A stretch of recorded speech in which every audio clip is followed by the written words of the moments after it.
Assalamualaikum warahmatullahi wabarakatuh.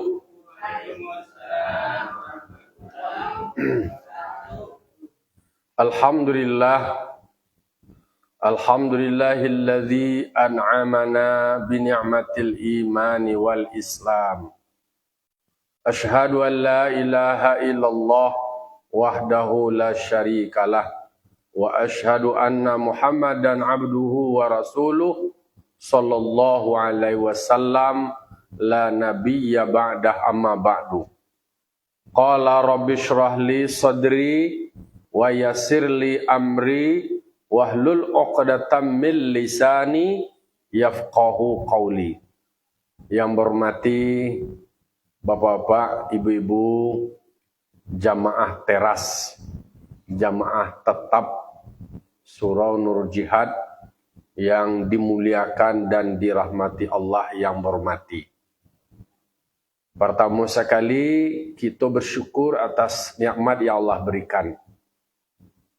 Kita masih diberikan nikmat hidup. Alhamdulillahilladzi ahyana ba'dama amatana wa ilaihin nusyur. Itulah kalimat yang terbaik kita ucapkan ketika kita jago lalu. Karena ternyata kita masih diberikan nikmat hidup. Karena banyak juga orang yang masih berjuang supaya bisa tetap bertahan hidup. Kita diberi Allah nikmat hidup, kita syukuri.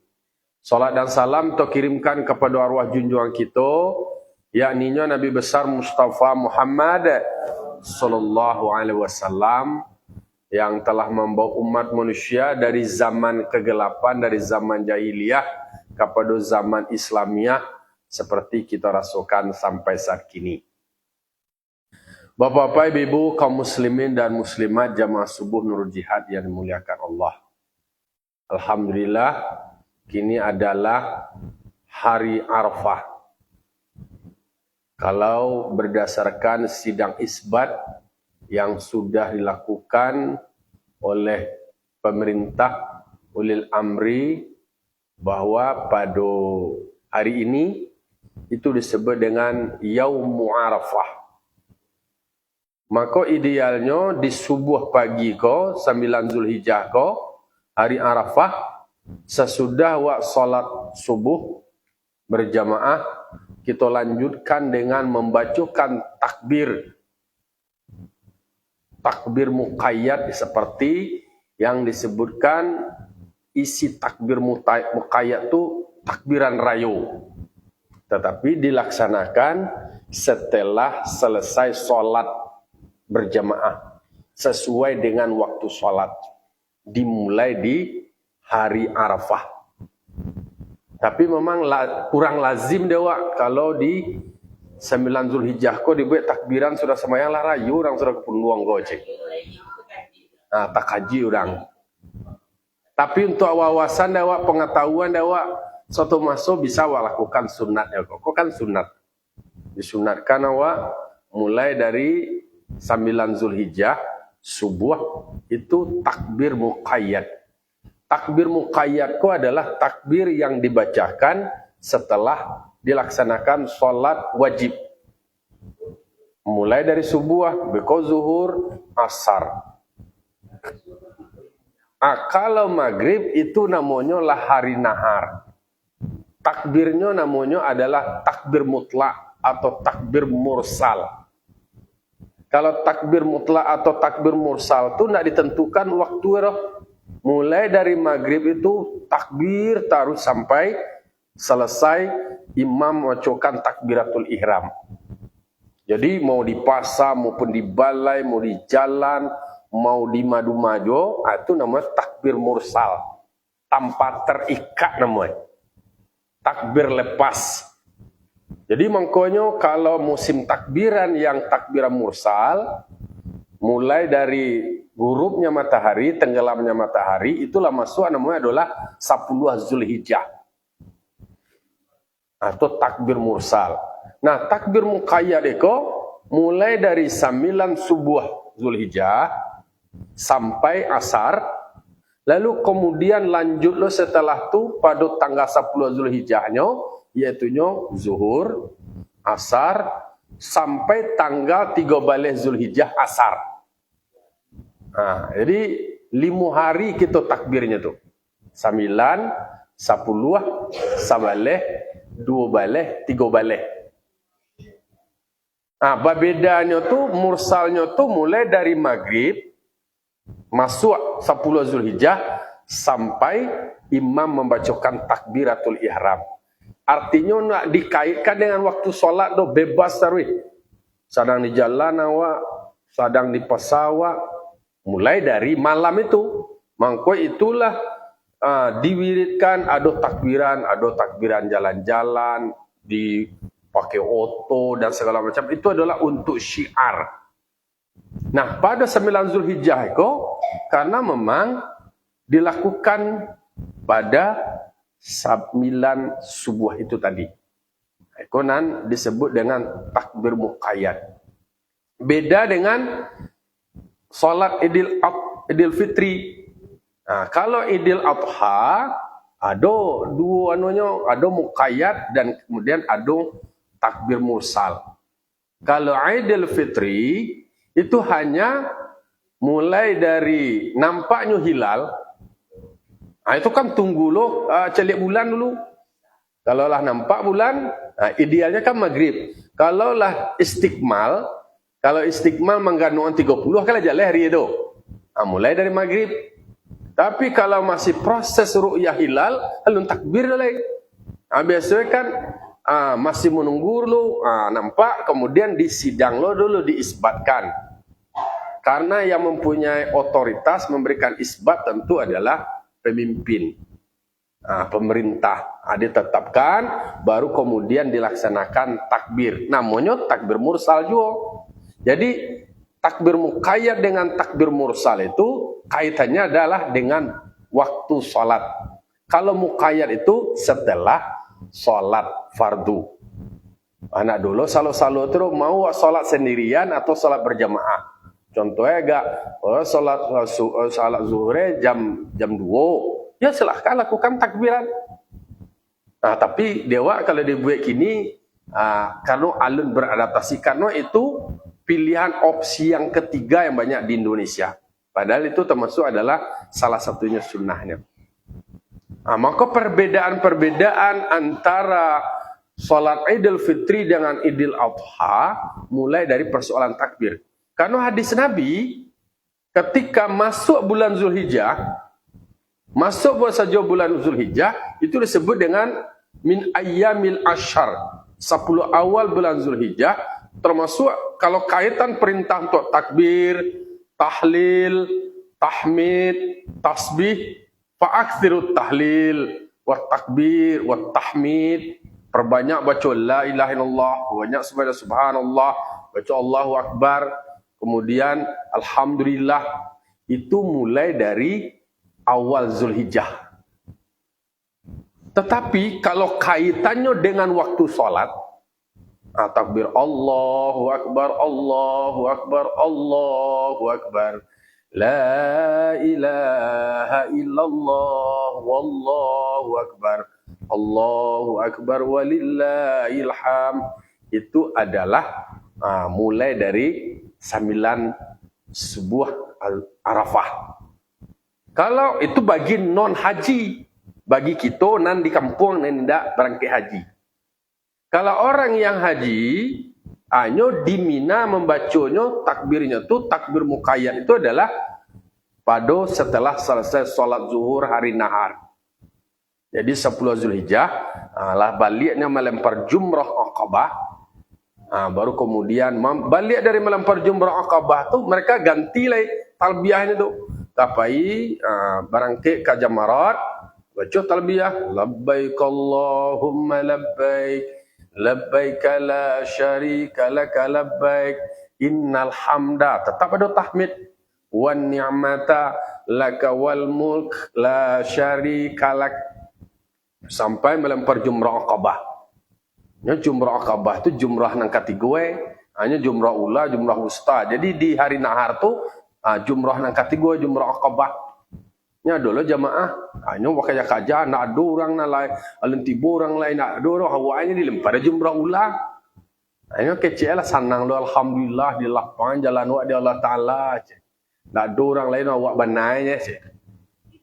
Tionya orang nak melempar sinan, tionya orang melempar surang, ala bangga lo. Nah, jumrah akabah nang kategori, itu nang gadang, itu godaan terberat. Nang digoda diibilih, itu melempar jumrah akabah, kemudian tahallul, baru kemudian bagantilah yang talbiyah tadi dengan takbir.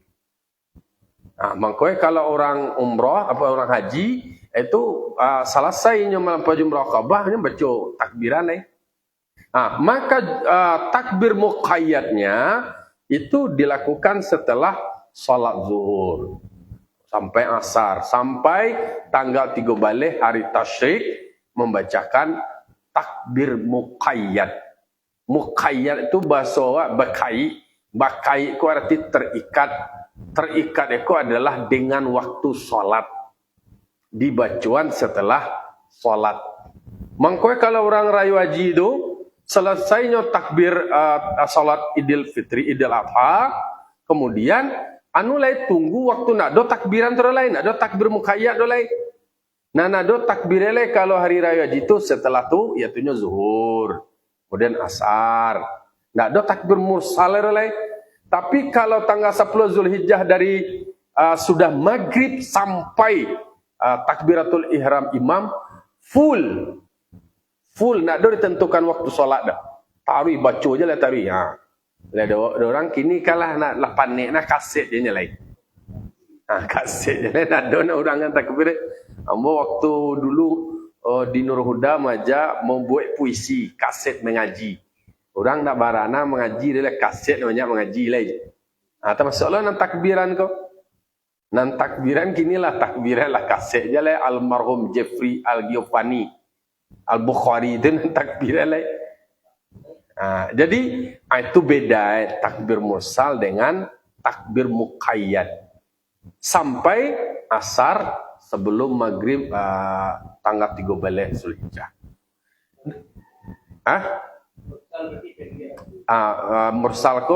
Mursalko waktunya pendek tapi full. Dah dibatasi oleh waktu solat dah.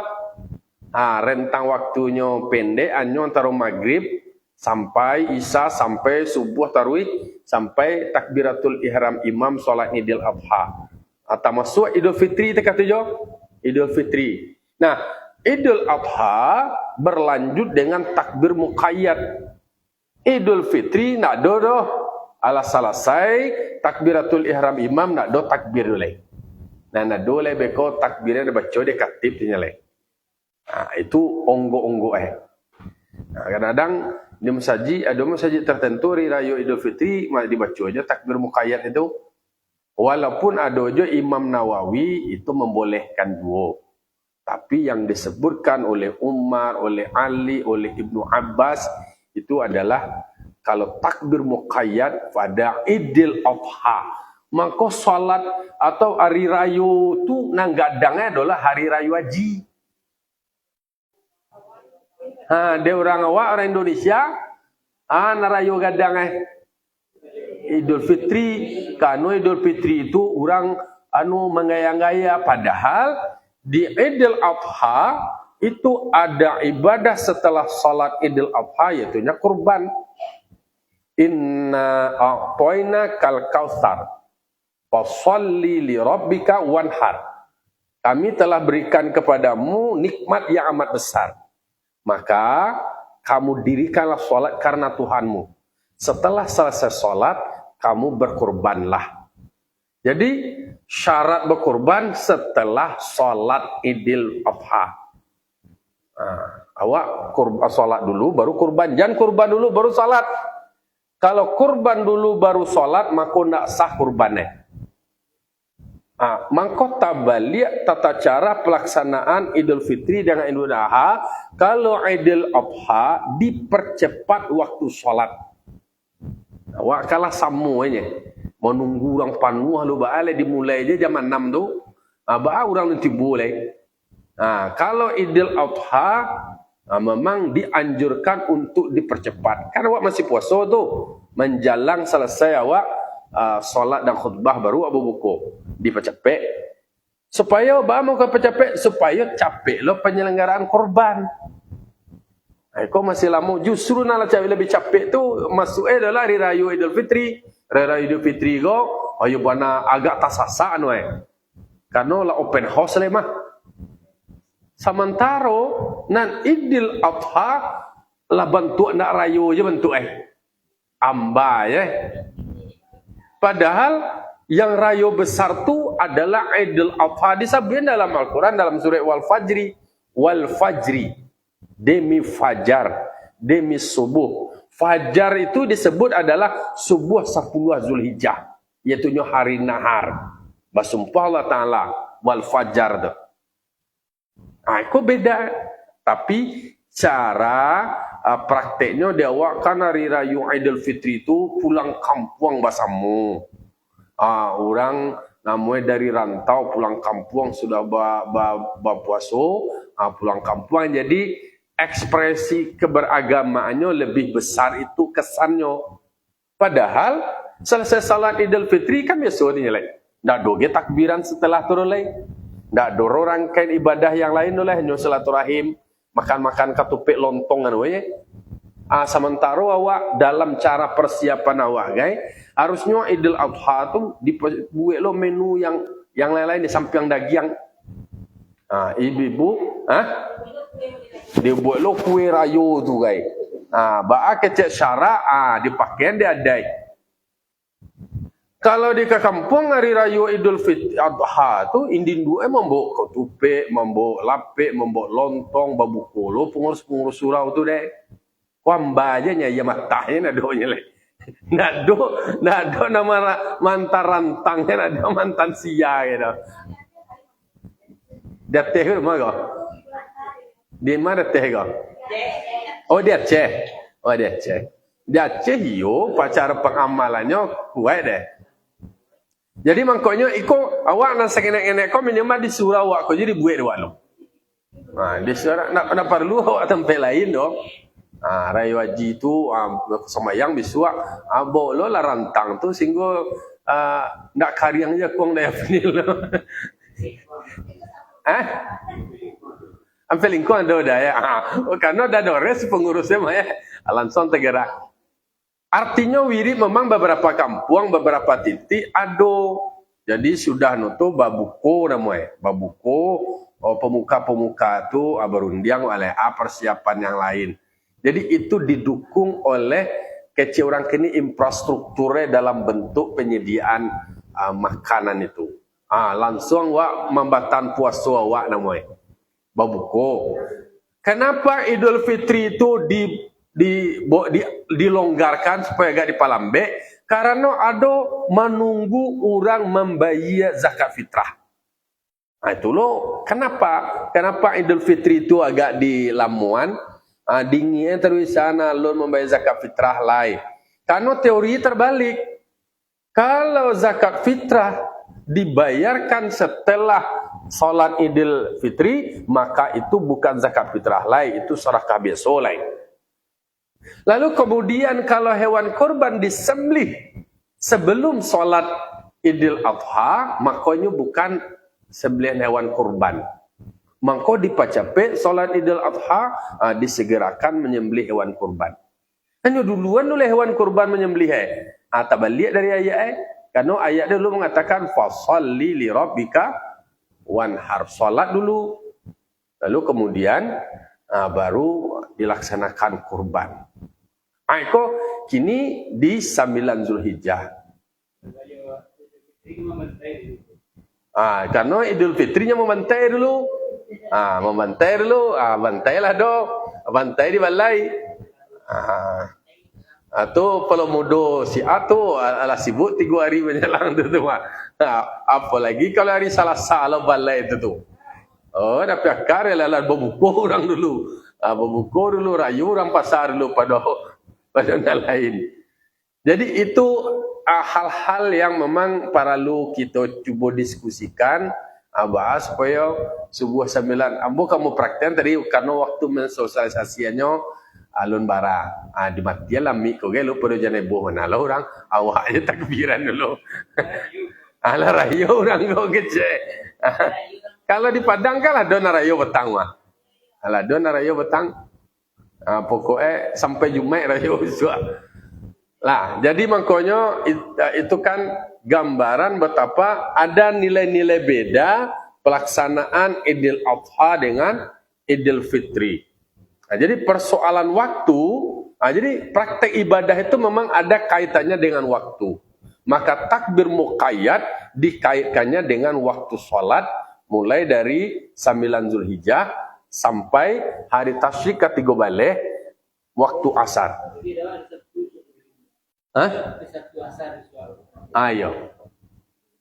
Kalau Rabu, Kamis, Jumat, Sabtu, berarti Sabtu asar. Sabtu asarnya tuh tetap takbir muqayyad selesai. Maghrib ada lain, maghrib lah tu kalau tu lah sampai balik Zulhijjah lain. Anyangnya lain, sebiasa lain. Jadi dikerjakan setelah sholat. Jangan ada zikir setelah tu je atau langsung mendoa terserah. Pokoknya setelah sholat, setelah salam langsung takbir. Jadi itu dasarnya. Jadi nak buat-buat je memang itu dasarnya kenapa pada waktu-waktu yang disebutkan itu mulai dari 9 Zulhijjah hari Arafah dilakukan takbir muqayyad setelah salam dari salat langsung takbir. Tapi kalau yang takbir mursal enggak dibatasi oleh salat dah. Selesai salat takbiran okey, kemudian zikir dulu okey, tapi dewa kanlah basragamnya selesai salat langsung takbir. Lalu kemudian setelah itu berlanjut. Pokoknya tanpa batas sampai dibacakan takbiratul ihram oleh imam. Lalu kemudian karena disebutkan hari 10 awal Zulhijjah itu disebut di samping azam paling mulia agung, kemudian ada ahabbu paling dicintai oleh Allah Ta'ala, maka ada sunat bagi awak untuk perbanyak tahlil. Pokoknya zikir awak, takbir. Jadi kalau takbir muqayyad setelah salat tadi, kalau kini boleh awak takbir. Maka buat tasbih awak tu kamanga awak lai. Baca zikir, baca istighfar. Boleh kini 9 Zulhijjah. Kalau orang haji di 9 Zulhijjah mereka wukuf. Wukuf di Arafah. Berhenti sejenak. Ternyata memang dalam hidup awak ndak salamu aja awak tawaf dah. Ndak salamu aja awak berputar, ndak salamu aja awak sa'i dah. Ndak salamu aja awak lari-lari kecil dah. Ada masanya kita wukuf. Ada masanya kita berhenti sejenak. Sebenarnya kalau di bawaan kawak sadar awak kan wukuf di Arafah, berhenti sejenak untuk mengenali diri awak, tahu diri awak sampai awak mengenali Tuhan awak. Lalu kemudian awak berhenti awak sejenak mengetahui awak kesalahan awak dan kemudian awak mengetahui waktu solat. Jadi solat nalimu waktu nawak kerajuan itu adalah bentuk dari berhenti sejenak awak dari aktivitas yang berbentuk duniawi. Adikana dewa baso anwe kini baca min awak ananta kecian dewa, ananta kerajuan dewa, ananta pikiran dewa. Disitulah kemudian awak curhat awak lain. Kemudian awak cubu kana-kana diri awak. Itu sebenarnya itu nan wukuf. Kalau wukuf di Arafah itu nan haji. Nan kini nan luar biasa karena puncak hajinya itu adalah di Arafah. Armuzna, Arafah, Muzdalifah dan Mina. Kalau nan di Makkah itu ala semua nan umroh semua seluruh orang kini bisa berkesempatan. Lalu pitih bisa berangkat umroh. Atau ala nimis lah dibuat tabungan tuh. Boleh faedah nimis boleh aja, jambu boleh aja itu. Jadi intinya adalah bahwa ibadah puncak dari haji itu adalah kini. Beko lah kalau dia kalau anu kan kalau di Makkah kurangan sampai jam kini berarti jam berapa tu? Jam 2 malam gini tuan. Jam 2 malam dulu awak lah 9 Zulhijjah kini. Ini lah 9 Zulhijjah lo tapi alun subuh lain. Beko menjelang zuhur ni siap-siap. Tergelincir matahari, solat zuhur, kemudian mereka khutbah, lanjut dengan zikir, kemudian berdoa. Nawak baca la ilaha illallah wahdah la syarikalah lahul mulku wa lahul hamdu yuhyi wa yumitu wa huwa ala kulli syai'in qadir. Wa baca lo astaghfirullahalazim atau Allahumma anta rabbi la ilaha illa anta khalaqtani ana abduka wa ana ala ahdika wa wa'dika mastata'tu a'udzu bika min syarri ma sana'tu abu'u laka bi ni'matika alayya wa abu'u bi dzambi faghfirli fa innahu la yaghfiru dzunuba illa anta. Jadi saidul istighfar. Orang di situ baca tu awak siko baca lo. Awak baca lo. Dah. Kalau orang di wukuf di Arafahnya nak puasa dah. Mereka nak puasa dah, kita puasa. Kita puasa karena siyamu yaumi Arafah, puasa di hari Arafah 9 Zulhijjah. Inni ahtasibu Allah kata Nabi. Aku yang mengharapkan, memohonkan kepada Allah ayu kafiras sanatal lati qablahu was sanatal lati ba'dahu. Nabi banana maruan memintaan supaya diampuni, diapui, ditutui dosa awak setahun sebelumnya. Jadi ayu kafira aku adalah ditutuian, diapuian, dilampuan, dicai, di plester atau di tip ek dosa awak setahun sebelumnya. Kini kalau puasa kini habis dosa awak. Alah 0 kilometer oleh. Amin. Amin. Amin ana.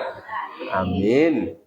Jadi setahun bisu awak kada ampuni dosa awaknya tu berdosa ya buat elok. Amo takatu nak takatu dah. Awak puasa setahun berikutnya awak lah kada ampun.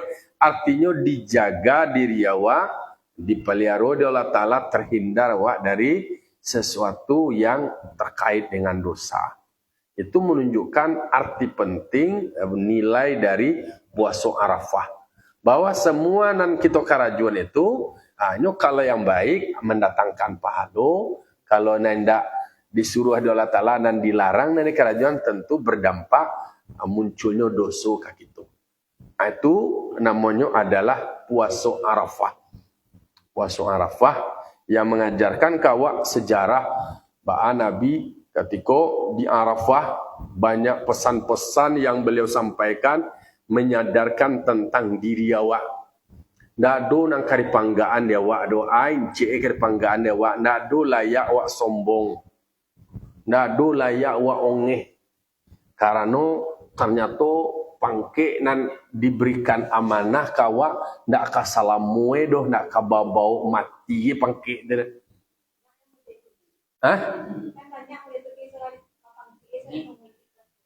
Ayo jadi bantu salamu aja pangke amang koe banyak lupa diri di kanal ado sanyo kita merenung. Direnungkan diri awak ko dicaliak contoh kanan sudah dicaliak tuah kanan manang. Banyak terjebak ketika bapiti banyak sombong muncul, ketika ba ilmu tinggi ongeh datang, ketika ba pangke membuat orang kemudian lupa ju diri. Di situ itulah kembali dingian. Kau kesempatan ada muhasabah. Muhasabah ko menganan diri awak. Tu yonya nak pangke dia tu nak sombong dah cuba lagi lah pangke kayaknya iyo berpotensi orang diberikan itu berpotensi sombong. Maka di kanan ndak kasalamu edo ain cek nang ke dibangi ongihan oh bapiti awak pitih awak na awak miliki kasadonyo ndak ka awak bawa mati dah. Mangko katiko anak cucu Nabi Adam mengecek disampaikan Nabi yaqulu ibnu Adam mali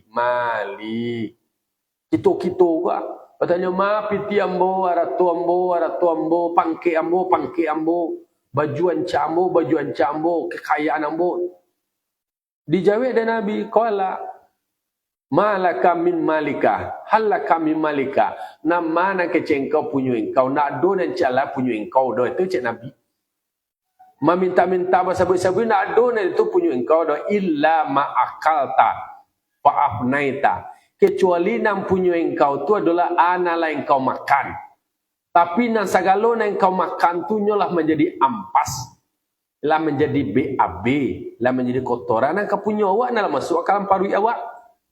Itu nak punya awak istilahnya dari harato ba'ala proses mana penyo gua. Nan jalai nan tamakan itu nan punya awak nan masuk ke parui awak.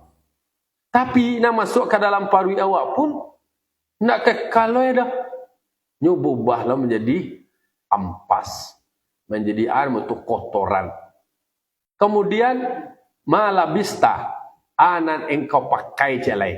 Ablaita sagalo dah awak pakai nyokan rusak nyokan rusuh nyokan lapuak nyokan buruk umah nak pakai umah kalapuak alai baju nak pakai nyo akan lapuak lo kan rusuh lo itu kemudian wa ma tasaddaqta nang kategori nang kapunyo awak tu adalah nama nan awak sedekahkan. Wa masih wazalik zahibun wa tarkun nas wa tarikuhulin nas.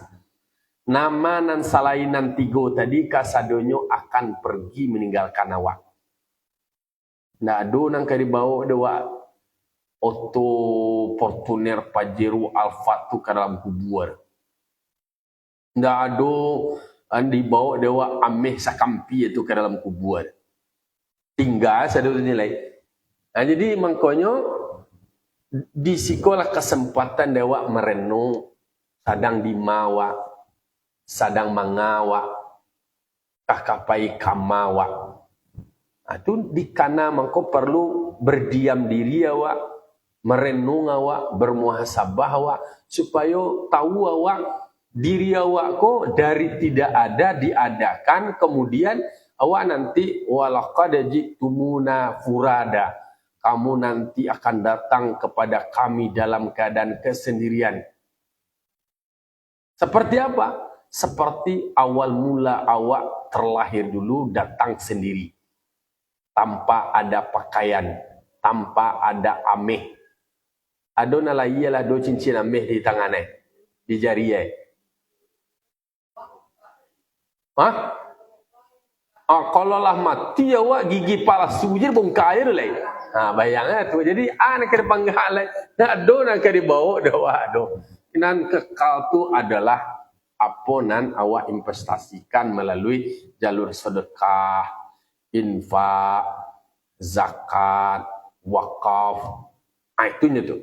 Jadi makanya dia awak mengambil waktu di hari Arafah kau pun untuk awak merenung lu awak. Di kana-kana le dewa iu di awak kamati kerwe dunia ko kaba akhirat ndak kasalam muenan abadi dah kullu man alaiha fanin semua yang ada di sampingmu semuanya akan lenyap kasadonyo akan meninggalkan awak mangko kalau awak mencintai sesuatu wa ahbib masyita fa innaka mufariku boleh kamu mencintai sesuatu tapi pasti kamu ingat segala sesuatu yang kamu cintai dia akan pergi meninggalkanmu.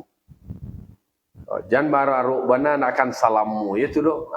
Adulo masue lah habis meninggalkan awak. Dan awak tak kata pula orang akan adonan datang dan adulo akan pergi. Persoalan waktu saja oleh. Nah, jadi makanya ikolah di hari Arafah kita bisa mengenali diri awak, dikana diri awak dengan semua keterbatasan awak, dengan semua kekurangan awak, Ndak do nan cukui dawa do ndak do yang sempurna. Kecek lagu artis tak ada yang sempurna. Ndak do nan sempurna dewa adolo artis anu kecek aja sempurna aja. Itu dulu mokok nanti katu. Nah, lalu kemudian setelah selesai awak puasa Arafah babuku takbir namanya takbir mursalah. Takbir mursalah sampai salat Idul Adha, selesai salat Idul Adha lalu kemudian membantai, menyembelih, menjabih hewan kurban. Awak beri poda hari Kamis untuk penyesuaian waktu. Jadi makanya iko ibadah khusus yang tidak ada di bulan lain. Yang menariknya itu adalah disandingkan dengan penyebutan kalimat salat. Fasholli li rabbika wanhar. Salat dulu, setelah kamu salat, berkurban. Berarti kan ibadahnya itu menjadi ibadah yang spesifik, ibadah yang khusus, karena penempatannya pun setelah ada perintah salat.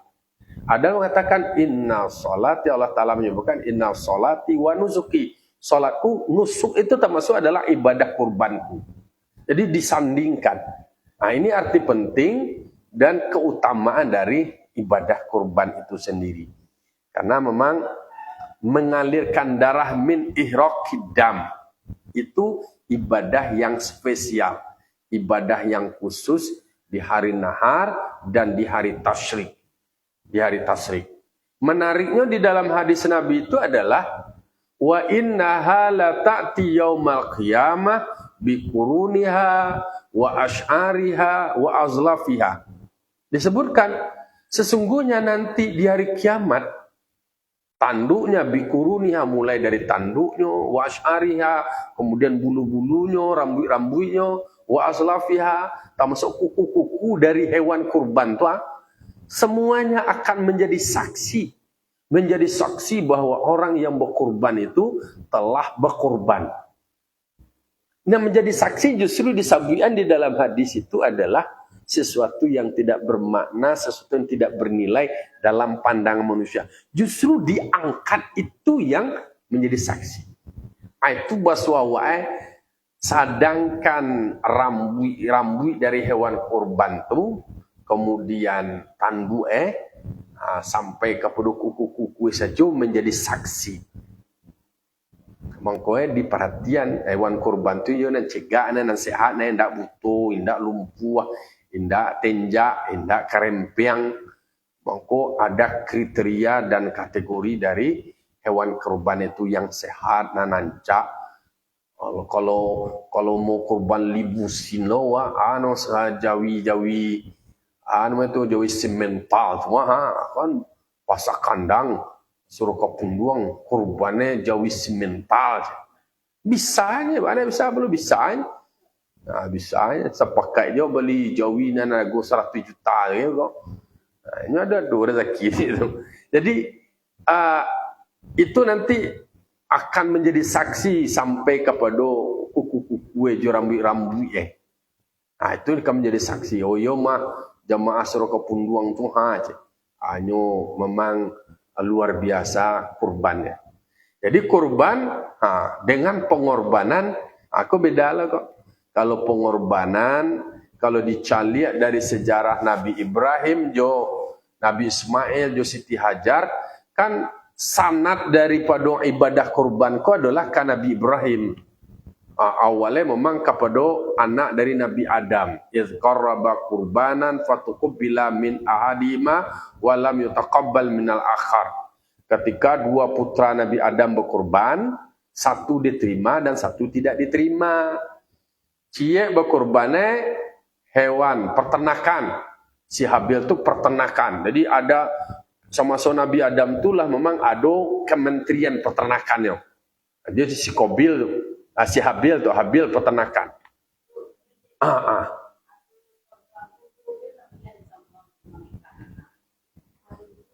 Hari kurban.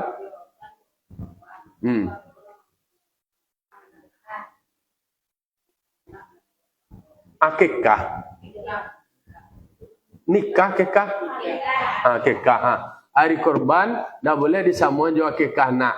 Dah, apa nak do larang itu?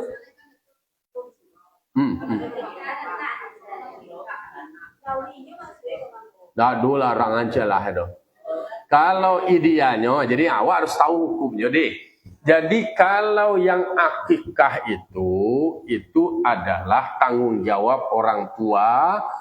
Al-ghulamu murtahadun bi akikatihi. Jadi anak-anak itu tagadai dengan akikah hatta yuzbahu, sampai disembelihkan hewan akikah kepada anak pada usia 7 hari atau sampai balik hari atau 21 hari. Itu ideal waktu. Dengan werlu urutan pemahamannya. Jadi kalau akikah itu sifatnya adalah masa 7 hari kelahiran sampai paling anunya itu adalah gulam. Gulam itu sampai anak-anak umur 12 tahun lah. Kalau ndak sanggup balik itulah lapih lo kawajib tu ba magalai. Ndak do ndak. Ndaknya kan sunah nak do lo perlu turun lain. Jadi ndak ada kaitannya ke sunah muakkatan kurban dengan belum akikah. Nah, terus kalau awak mengkikah anak awak atau kemudian awak mengkorbankan diri awak dalam saiku jawi atau mana ada masalah kurban itu mau saiku jawi awak atau siapa tujuh awak silahkan. Kalau soal akikah sebaiknya itu adalah kok dengan kambing tersendiri karena perlakuannya berbeda. Kalau akikah dan dibagikan itu adalah masakan, nalah masak, jonasi-nasi Yesus sekali. Kalau kurban daging. Jadi kurban itu namanya adalah berbagi daging. Akikah adalah berbagi masakan. Itu satu. Kemudian yang kedua, ndak dulu disyaratkan orang kurban itu harus akikah. Lo dulu lo harus clear. Ndak do lain, ndak do kaitannya orang akikah tu. Awak lu nak akikah tu nak kurban. Jadi nan akikah itu tanggung jawabnya orang tua. Kalau kurban tanggung jawabnya awak. Iyo kalau nyo alun akikah le tu balo kok dia silakan. Banyak jo nak pesantren untuk mengkikala di buatnya akikah. Bagi yang belum akikah, silakan, itu namanya adalah sedekah akikah. Iyo.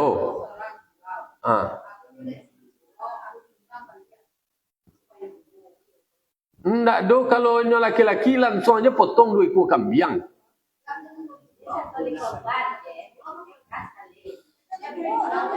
Iya, kalau satu pokoknya 2 kali siapa tujuannya kan idealnya tuh itu kan sekua kambing tuh nilai siapa tujuan dari Jawi. Mangko secara teknis ada ketentuan waktunya. Selesai dulu akikah tuh di waktu 7 hari kelahiran atau sampai balik hari atau 21 hari atau indak jo sampai umur 12 tahun. Kalau indak tuh ba agaknya lain. Laba pitihnya inyo mengakikahkan dirikannya sendiri boleh sedekah akikah. Tapi ndak dulu menjadi syarat bahwa untuk berkorban harus akikah luru, ndak ada ketentuannya. Awak lu bisa korban aku kan lu akikah aja. Akikah itulah selesai dulu tanggung jawab orang tua. Ada begitu alai. Contoh tak aku kini. Contoh awak anak awak lahir nang ke 7 hari kini bulan Zulhijjah biswa awak ke 7 hari kemudian awak pitih aduai baru hanya untuk siku kambing. Apakah awak memilih akikah anak awak atau awak kurban? Kalau kemungkinan dia awak masih bisa sampai balik hari lain membeli siku kambing lain, kurban awak dulu. Contoh ambo. Anak ambo, kau tambah anak ambo cile iya anak ambo.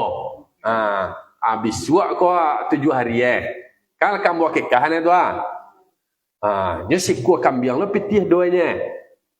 ambo sebaiknya memilih berkurban karena waktu kurban terbatas.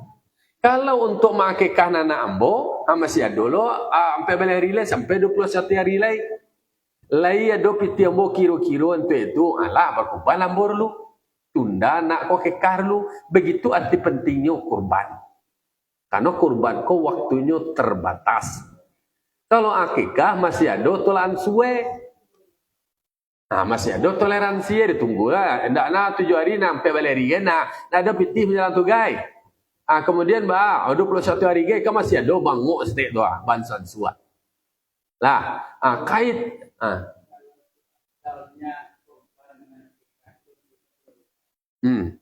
kalau kurban itu kan yang jelas itu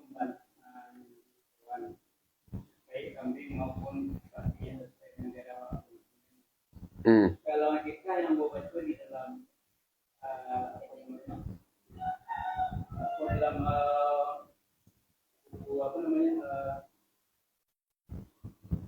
akikah itu adalah katanya nyawa anak dalam keluarga itu guna.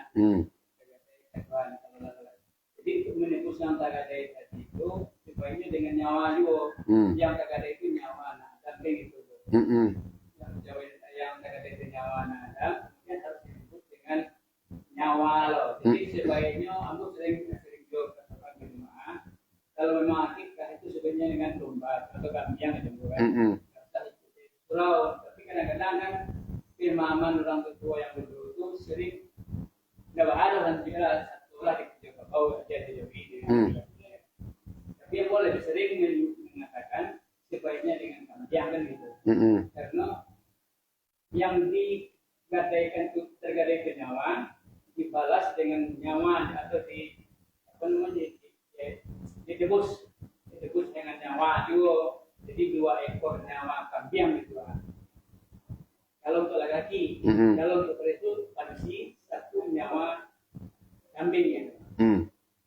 Jadi yang nyawa tadi yang tergadai itu nyawa bukan di badan gitu.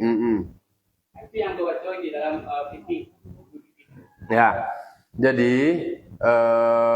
maksud dari hadis itu al-ghulamu murtahanun bi akikati atayuzbahu syatun atayuzbaha syatun. Jadi anak cucu Nabi Adam itu tergadai dengan akikahnya sampai disembelihkan 1 ekor kambing.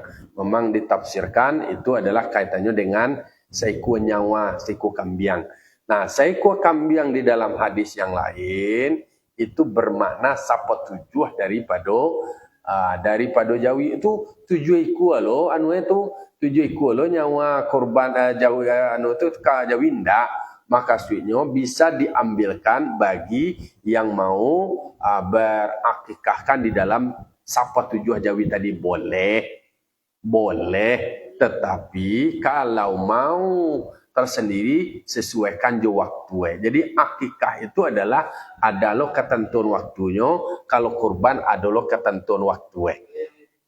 Kalau bisa terpisah aja pakai kambing siku, kemudian awak kelola sendiri, awak masak, awak bagian masak. Lebih afdalnya itu adalah dimasak, dibungkus, diantan ke uang ke pasar kandang gua. Maksudnya tentu kalau bisa aku ada nak panti, ada kurang mampu diantan. Kalau dewa kan baundang, tu model lo kadang-kadang kan ingin silaturahim lo mencari anak namanya kan, mencari anak, datanglah ke mande hebat cincin ameh, cincin ameh tu nak doge sebagai sedekah akikah lo, harus dibeda-beda lo, kau ada nak membawa apa-apa pembawaan guys, tu jangan dikaitkan dengan akikah. Itu tradisi namu orang bacucu, anak cucu lagi, tu lah disiapkan jawi siku guys. Ya tu dah. Nak mampu. Itu contoh. Jadi maka lebih afdal terpisahnya, tersendiri pengelolaannya tersendiri lo. Orang membawa amplop tu nyoba sarakah tu balo cara managahnya. Iya, kalau nyo membawa tu peruntukannya tergantung niat lah. Ini apa kok iko pembeli nasi dari nasi jamuan akikahnya tu gitu. Kan enggak ada kan? Nah, kalau baralik itu namanya adalah walimah kenduri. Kalau awak anu ko jamuan ko kan gratis. Tapi dia awak namanya sekali anu bajalan babuah batih, malenggang babuah tangan. Kaganti dia mencari anak dia. Tapi kalau nampai mendoa kekai, mangkoe lebih baik supaya menghindari syubhat antan dagi mantan masakan itu kau ulang. Tapi orang awak kan sekali marangkuh dayuang 2-3 pulau talampau. Dolo modus dolo niat mangko balik kan niat balik. Awak berpokok kambingnya 2 juta 7 gua 3 juta gua pokok 2 juta lah 5 juta gua awak undang orang ada pelomplok 6 juta aja. Kedua kambingnya biarlah 5 juta aja. Diundang orang kemudian dapat lo anu. Maka harus didudukan niat. Kalau awak masalahnya mandu akikah dikaban kababaya kepada dusana bakoe kababaya. Kalau itu boleh Kalau seandainya tergantung niatnya. Kalau niatnya ate nama mencari anaknya anuan tu tidak ada masalah tu. Tidak ada masalah. Bala penolak sedekah kepada masyarakat. Tapi kau gerobak dia tanya kau dorong atau lah. Jadi beragama itu tidak dulu sampai bana, tapi balik kepada niat. Niat kau nak dipelulihan balik, maka motif-motif dalam penganawa tu jangan hitung-hitungnya pitih-pitih juangnya. Kalau nan akikah tu dek karena malapihan gadayan anak waktu tadi ya.